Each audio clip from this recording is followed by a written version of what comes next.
So today we are doing 22 exercises you might not be doing at the gym, which you should be putting into your program. So this first one, we have the front squat, which is predominantly a quad exercise. So if you're looking to build thick, strong quads, this is definitely a go-to exercise to use.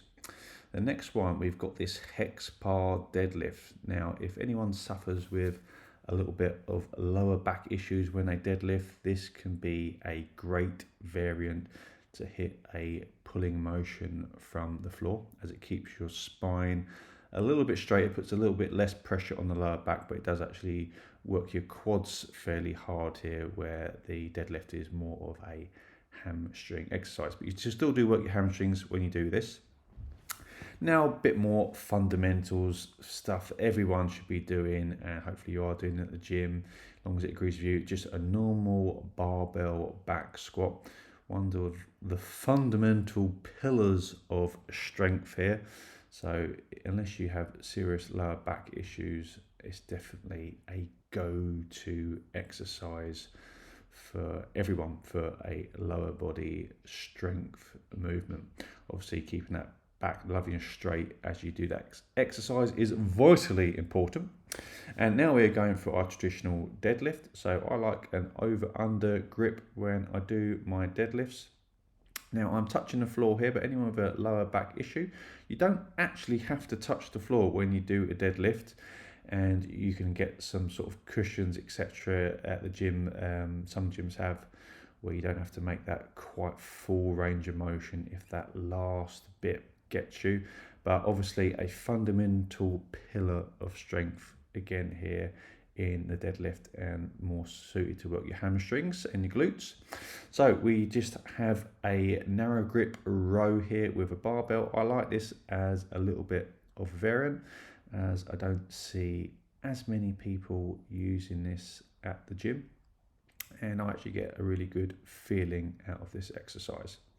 So our next one is our single arm press. Now this is actually working our front delts, triceps, and our upper chest. Now I like this sort of singular motion as it mimics a punch quite well, and we're sort of building those shoulders and upper pecs as we do this. And I actually like the fact that it's a single arm movement, so we can sort of, if you have a sort of side that's slightly bigger or stronger, these sort of exercises can even you out, and this is actually a great move for fighters to do. And once again, something I do not see at the gym used very often. And you know, this is a great alternative if you're sort of getting bored of pressing and you want to add something new in and just train your body in a bit of a different way. This is definitely a great exercise to throw in every now and then. Now this next one, a little bit of rotational strength. So you're going to really be feeling this one in your obliques. You do actually work your shoulders pretty hard, and your biceps are firing here, holding this weight in this position. But once again, it's one that I just don't really see many people doing at the gym. Now, once again, you really want to keep your belly button sucked in and your core tight as you do this, and just avoid any lower back injuries by overdoing the weight and doing a weight that you cannot handle. But it's a great one for that rotational strength and power. So once again, good for fighters. Next one, if you have this at your gym, a hip meal, really good exercise. Obviously, just a farmer's walk here on incline can be very, very difficult actually, especially if you do this for reasonably long periods, like a 90-second walk. You'll get a little bit of a cardio burn on this as well. And one of the other things I actually really like about it is sort of, you feel a lot of muscles working that you don't always work in some of the traditional movements, but it's really good for your grip strength, as well as a lot of times it will be actually your forearms are the weakest point in this movement, and it's your grip will go before anything else does. But I like this one. Once again, don't really see hardly anyone doing this at the gym. Now, your gym might not have a hip meal like this, but you can literally just pick up 2 sets of dumbbells and just find a line at your gym or go outside and do exactly the same thing just on a flat surface as well. Now next one, a little bit of an easier one. So we are just shrugging here, so you can't see the top of my body, but I'm just pulling up, so I'm working those traps. Very important for fighters, and you know, if you're doing any grappling sports, your neck is always getting pulled and pushed, and if you're striking, you're getting hit. Having strong traps and neck is very, very important, so a must do exercise. Now, bit different here. So TRX, once again, never really see people use it very often. You get the occasional person that does, but we are just mimicking our chest press here with the TRX.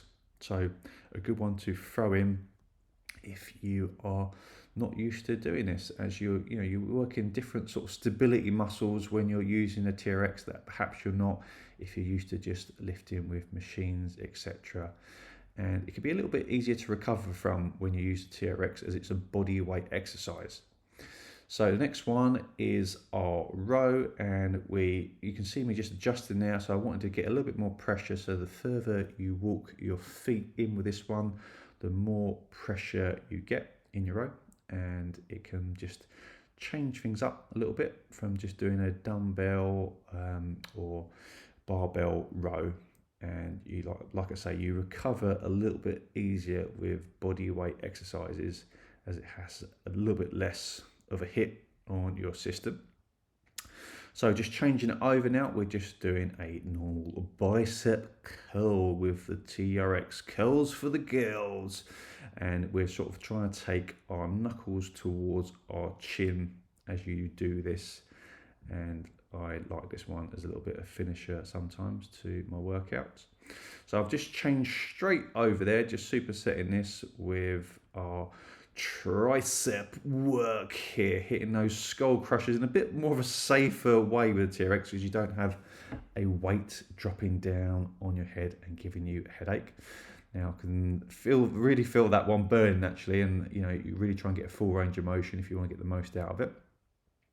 Now this one, once again, something I throw in every now and then. I just pick up a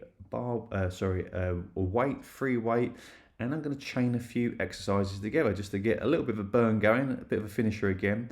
So we just hit bicep curls, and then we are hitting overhead extensions for our triceps. I like supersetting these exercises as a small muscle groups, and they are antagonist muscle groups as well. So this one, I'm just hitting a overhead press, so working the front delts predominantly, but you are working your triceps as well. So I've just got this as a little bit of a trio. Now I'm working donkey calf raises. So I see a traditional calf raise work quite a lot at the gym, and a seated calf raise, but don't see that often people doing donkey calf raises. So it's a good one to add in to your calves if you're not doing them. And obviously you can make this harder by having someone sort of jump on your back here, as Arnold Schwarzenegger actually made this one quite famous, as he had about 2 or 3 girls on his back doing this exercise, and he had some very good calves. So this one, sprinter's start, we call this one. So you're making a lunge position, got a TRX tight to your sides, and you're pushing up onto the toes of your foot that's on the floor. So you actually get a free calf raise with this, as also you're working your quads and your glutes quite nicely with this exercise. And once again, we're sort of working one side, and now I'm going to be changing over to the other side, keeping those elbows as tight as I can. I'm looking to breathe out as I come up and extend through the exercise. And I like this one as well, as like I say, it's a little bit of a less of a hit on your system, and you can recover a little bit easier from these type of exercises, and it will get you blowing just a little bit as well when you go back to back from. So we're going to go into a little bit of our abs now. So this is one I really find works my lower abs, and a lot of time, once again, the limiting factor is actually your grip strength. So normally your forearms will burn out before your abs do, but you still really work your lower abs as you do this one. Now the slightly easier version, last time I had my legs going straight, this time I'm bending my knees. So if anyone the first one's too hard, this one is a great alternative to do. And I know my forearms, as I've already done quite a lot at the moment, are pretty much burnt out. I'm on my last legs. So this one, I'm just holding it still. So I'm just holding my legs out still and just holding it for as long as I can. And once again, it's the forearms are the limiting factor. They fade out first. I've got my very funky looking face on there towards the end. Now this exercise I really love, and I actually do this for my lower back. So I've got my toes on the floor and I'm just letting it hang, and this can just unclog your spine. Anyone suffers with a lower back, you do a lot of grappling sports, you know, you're getting a lot of pressure in your discs, and this one can be a fantastic one for your longevity. Now I hope you like this quick video. Please like, subscribe and comment, and we'll see you next time.